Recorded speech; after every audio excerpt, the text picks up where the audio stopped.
चलिए अब शुरू करते हैं सुपरफास्ट खबरों का सिलसिला। भारत चीन के बीच सीमा पर महीनों से तनातनी जारी है। दोनों ही देश इस तनाव को कम करने पर सहमत हुए हैं। पूर्वी लद्दाख में तनाव कम करने के लिए कई कदमों की घोषणा करते हुए भारत और चीन की सेनाओं ने अग्रिम मोर्चे पर और ज्यादा सैनिक न भेजने का फैसला किया है। भारत और चीन के सैन्य कमांडरों के बीच हुई छठे दौर की बातचीत के बाद दोनों सेनाओं ने मंगलवार देर शाम एक संयुक्त बयान जारी किया। इसमें कहा गया कि एलएसी परिस्थिति को स्थिर रखने के मुद्दे पर दोनों पक्षों ने गहराई से विचारों का आदान प्रदान किया। भारत ने स्वदेशी हाई स्पीड टारगेट ड्रोन अभ्यास का सफल परीक्षण किया। अभ्यास हाई स्पीड ड्रोन है जिसे हथियार प्रणालियों के अभ्यास के दौरान मिसाइल द्वारा टारगेट किया जा सकता है।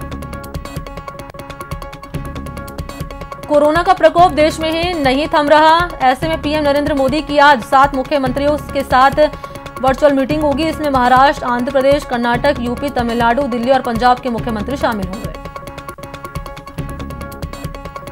विपक्ष और सरकार में तनातनी के बीच राज्यसभा ने कृषि से जुड़ा तीसरा बिल भी आवश्यक वस्तु विधेयक भी पास करा लिया है। कृषि से जुड़े 2 बिल पहले ही राज्यसभा में पास हो चुके हैं।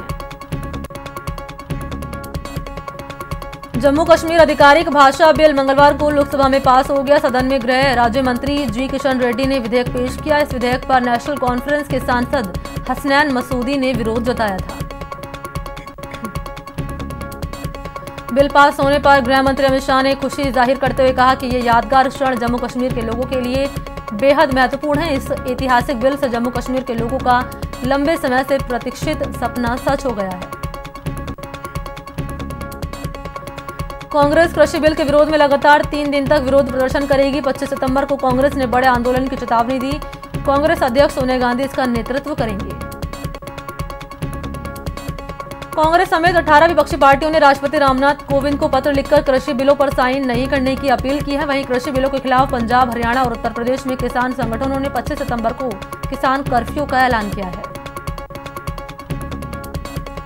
लोकसभा में सांसद कर्नल राज्यवर्धन सिंह ने भूतपूर्व सैनिकों के लिए योजनाएं, रोजगार, आरक्षित पदों के उठाए मुद्दे। कर्नल राज्यवर्धन राठौड़ ने लोकसभा में भूतपूर्व सैनिकों के लिए योजनाओं से संबंधित सवाल पूछे।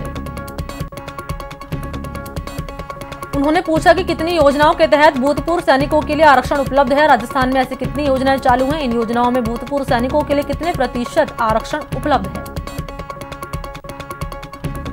कृषि बिल पर सियासी बवाल जारी है। इस मसले पर कांग्रेस पार्टी मोदी सरकार को घेरने में कोई कोर कसर नहीं छोड़ रही। अब छत्तीसगढ़ के मुख्यमंत्री भूपेश बघेल ने प्रधानमंत्री नरेंद्र मोदी को आड़े हाथों लिया है।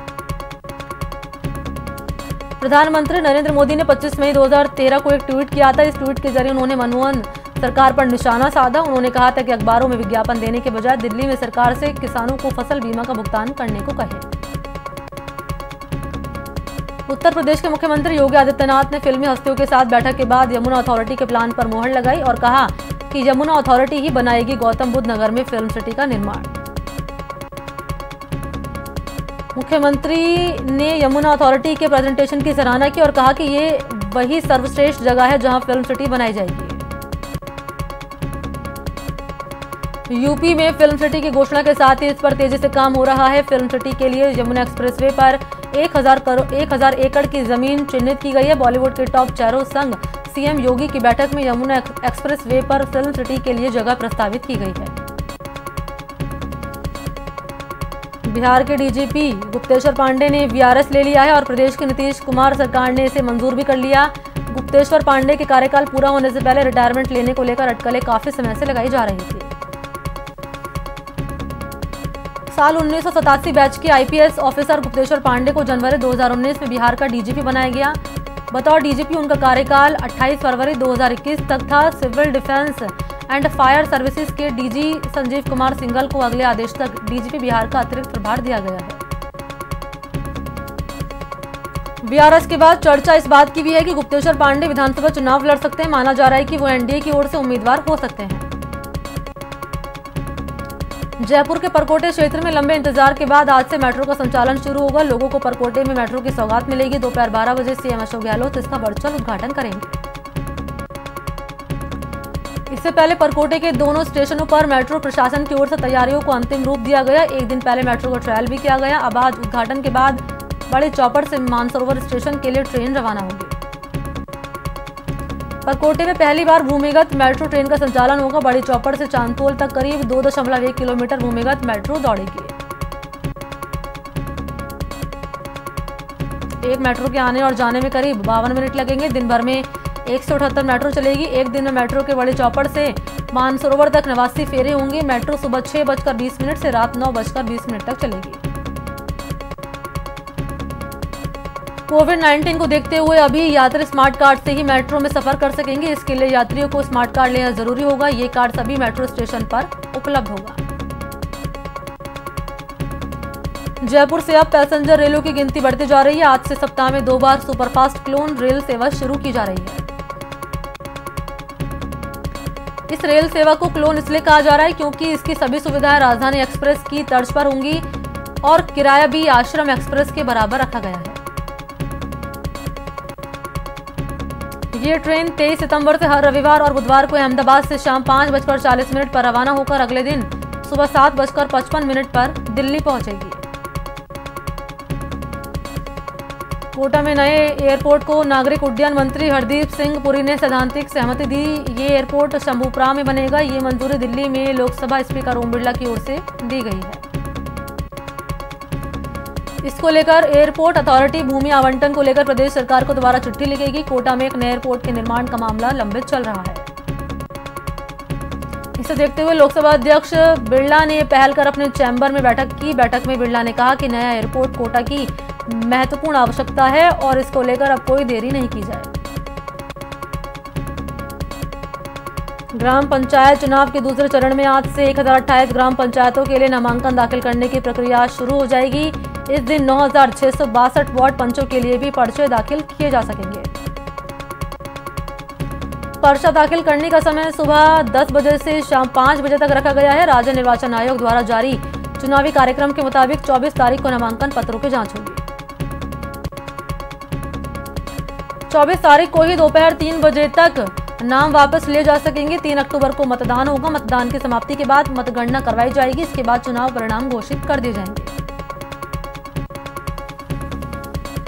गहलोत सरकार ने आमजन से जुड़ी सेवाएं 30 मार्च तक ऑनलाइन करने का फैसला किया। मुख्यमंत्री ने बीती रात आईटी और संचार विभाग की बैठक की। इसमें सीएम गहलोत ने निर्देश दिए कि 221 नागरिक सेवाओं को 30 मार्च 2021 तक ऑनलाइन उपलब्ध कराया जाए। इसके लिए उन्होंने मुख्य सचिव को संबंधित विभागों के साथ समन्वय कर गुड गवर्नेंस के इस महत्वपूर्ण प्रोजेक्ट को गति देने के निर्देश दिए। बैठक में सुशासन और पारदर्शिता के लिए सीएम ने आईटी का बेहतरीन उपयोग करने पर जोर दिया। सीएम ने कहा कि खुद सॉफ्टवेयर तैयार करने से विभाग के पास उपलब्ध कुशल मानव संसाधन का उपयोग होगा और अनावश्यक खर्च पर रोक लगेगी। साथ ही बैठक में सीएम ने निर्देश दिए कि जनता को बेहतरीन सुविधा उपलब्ध कराने के लिए आईटी का ज्यादा से ज्यादा उपयोग किया जाए। सूचना के अधिकार कानून आरटीआई के तहत अब आवेदन से लेकर सूचना लेने तक का काम ऑनलाइन होगा। अब ऑनलाइन या आरटीआई के तहत सूचना मिल सकेगी। सीएम की मौजूदगी में प्रशासनिक सुधार विभाग और आईटी विभाग की कार्यकारी एजेंसी राजकॉम के साथ एमओयू किया गया। अब सूचना के अधिकार के तहत कोई भी जानकारी हासिल करने के लिए आवेदन और अपील आरटीआई पोर्टल पर ऑनलाइन कर सकेंगे। साथ ही आवेदन शुल्क और प्रतिलिपि शुल्क भी इलेक्ट्रॉनिक माध्यम से ऑनलाइन जमा होगा। राज्य के सभी विभागों के समस्त लोक प्राधिकारी, अपीली अधिकारी, निगम बोर्ड, आयोग और स्वायत्त शासी संस्थाओं के लोक सूचना अधिकारी, प्रथम अपीली अधिकारी भी पोर्टल पर रजिस्टर हो जाएंगे। राजस्थान में युवाओं के लिए खुशखबरी है। गहलोत सरकार ने कई पदों के लिए चयनित अभ्यर्थियों को बड़ी राहत दी है। अब राजस्थान कर्मचारी चयन बोर्ड 3 गुना चयनित अभ्यर्थियों की सूची विभागों को भेजेगा। ये निर्देश सीएम अशोक गहलोत ने प्रशासनिक सुधार विभाग की बैठक में जारी किए। प्रदेश में अब सभी विभागों में तबादलों के आवेदन ऑनलाइन ही लिए जाएंगे। जल्दी सभी विभागों में ये व्यवस्था लागू करने की तैयारी की जा रही है। सीएम अशोक गहलोत ने प्रशासनिक सुधार विभाग की समीक्षा बैठक में ये फैसला किया। सीएम ने बैठक में कहा कि तबादलों में केवल ऑनलाइन आवेदन ही स्वीकार किए जाए। ऑनलाइन भेजे गए आवेदन पर किसी तरह का विचार नहीं किया जाए। फिलहाल शिक्षा विभाग में तबादलों के लिए केवल ऑनलाइन आवेदन लिए जा रहे हैं। शिक्षा विभाग की तर्ज पर अब ये व्यवस्था सभी विभाग में लागू होगी। सीएम ने अफसरों को निर्देश दिए कि सांसद, विधायक और अन्य जनप्रतिनिधियों द्वारा भेजे गए पत्रों की समुचित मॉनिटरिंग के लिए ऑनलाइन सिस्टम तैयार करें। बैठक में अधिकारियों ने बताया कि तबादलों के लिए नई नीति का प्रारूप तैयार किया गया है। कांग्रेस जन घोषणा पत्र क्रियान्वयन समिति की पहली बैठक 25 सितंबर को होगी। बैठक में हिस्सा लेने के लिए जन घोषणा पत्र समिति के अध्यक्ष ताम्रध्वज साहू 25 को जयपुर आएंगे। उनके साथ कई लोग मौजूद रहेंगे। बैठक में जन घोषणा पत्र के वादों पर अब तक हुए क्रियान्वयन की समीक्षा बैठक होगी। समीक्षा में सीएम अशोक गहलोत, कांग्रेस प्रदेश अध्यक्ष गोविंद सिंह डोटासरा और सभी मंत्री मौजूद रहेंगे। इस बैठक से प्रदेश प्रभारी अजय माकन वीडियो कॉन्फ्रेंसिंग के जरिए जुड़ेंगे। कांग्रेस 2 अक्टूबर को जन घोषणा पत्र के क्रियान्वयन पर रिपोर्ट कार्ड जारी करेगी। इससे पहले इस बैठक में जन घोषणा पत्र के क्रियान्वयन की समीक्षा होगी। समिति की बैठक से पहले जन घोषणा पत्र के रिपोर्ट कार्ड को लेकर सीएम अशोक गहलोत और कांग्रेस प्रदेश अध्यक्ष गोविंद सिंह डोटासरा ने सीएम निवास पर मंत्रणा की। रेजिडेंट डॉक्टर्स की सरकार के साथ हुई अब तक की बातचीत बेनतीजा रही। रेजिडेंट डॉक्टर्स आज सुबह 8 से 10 बजे तक 2 घंटे कार्य बहिष्कार करेंगे। Jaipur association of resident doctors की बीती रात जनरल बॉडी मीटिंग में फैसला हुआ। जेएआरडी के अध्यक्ष डॉक्टर अशोक विश्नोई ने बताया कि प्रदेश सरकार से रेजिडेंट डॉक्टर्स मूलभूत सुविधाओं की मांग कर रहे हैं। उन्होंने कहा कि इसके बावजूद भी कि सरकार की तरफ से कोई ध्यान नहीं दिया जा रहा, कोई पहल नहीं की गई। अगर सरकार कोई भी ध्यान नहीं देगी तो रेजिडेंट डॉक्टर्स आंदोलन को और तेज करेंगे। रेजिडेंट डॉक्टर्स ने कार्य बहिष्कार के दौरान आरयूएचएस की ड्यूटी, इमरजेंसी, आईसीयू की सेवाएं सुचारू रखने की बात कही। डॉक्टर्स ने आज शाम 5 बजे तक अल्टीमेटम दिया है। उदयपुर के लक्ष्मी विलास पैलेस होटल के विनिवेश से जुड़े मामले में राजस्थान हाईकोर्ट में सुनवाई हुई। कोर्ट ने याचिकाकर्ताओं को 8 अक्टूबर से पहले कोर्ट में पेश होकर 5 लाख का जमानती मुचलके भरने के आदेश दिए।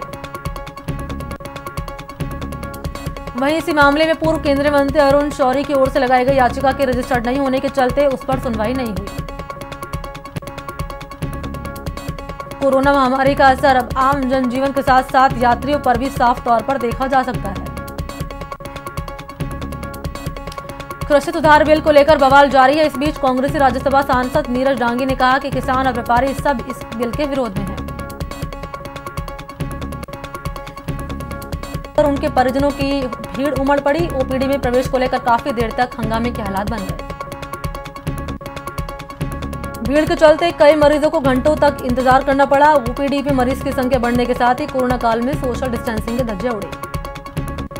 जयपुर में कोरोना काल में मुहाना सब्जी मंडी में नो मास्क नो सब्जी जैसे स्लोगन के साथ सब्जी और विक्रेताओं और ग्राहकों को जागरूक किया जा रहा है। इसके लिए रॉयल बटालियन ऑफ बुलेट्स के दल मैदान में है। रॉयल बटालियन और बुलेट्स के दल ने स्टैचू सर्किल तक रैली निकाली। जैसलमेर में कोरोना संक्रमण की रोकथाम और बचाव के लिए जिला प्रशासन ने अनूठा अभियान नो मास्क नो एंट्री शुरू किया है। जोधपुर शहर के त्रिपोलिया बाजार में एक भी दुकानदार कोरोना गाइडलाइन का पालन करता हुआ नजर नहीं आ रहा। कोटा के कुन्हाड़ी थाना पुलिस ने अवैध मादक पदार्थ के खिलाफ कार्रवाई करते हुए एक आरोपी को गिरफ्तार किया है। भीलवाड़ा के भगवानपुरा में घरेलू विवाद में देवरानी और जेठानी ने कुएं में छलांग लगा दी। चूरू के गांव सांखड़ ताल में शराबी पति से परेशान पत्नी ने अपने पति की बेनामी से रस्सी से गला दबाकर हत्या कर दी। दौसा के मंडावर में 5 दिन पहले बजरी माफिया द्वारा होमगार्ड के जवान की हत्या के मामले में पुलिस ने मुख्य आरोपी को गिरफ्तार कर लिया है। धौलपुर जिले के बसेड़ी थाना क्षेत्र में 14 साल की बालिका के साथ हैवानियत करने वाले दोनों आरोपियों को पुलिस ने गिरफ्तार किया। कोटा में बदमाशों के हौसले इस कदर बुलंद हो गए कि आए दिन चाकू से वारदात को अंजाम देकर फरार हो रहे हैं। तो इसी के साथ इस बुलेटिन में इतना ही। नमस्कार।